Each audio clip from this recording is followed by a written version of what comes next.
We are here to answer your questions about classic minis, about life, about anything. I think we're going to have a really good time tonight.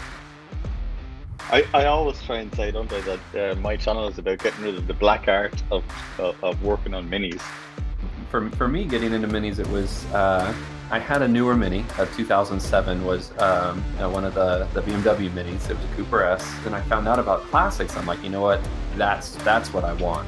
That's what I want. There you are now. Hello, everybody. Amazing. How did I get into minis? It's something that just kind of happened from just one really good friend of mine asked me to build them, and I said, yeah, I'm doing nothing this weekend. I'll do that. Man, it's funny how quickly things can change.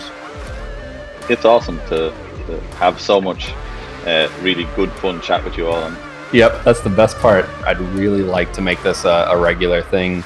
thank you to everybody again, and thanks for tuning in.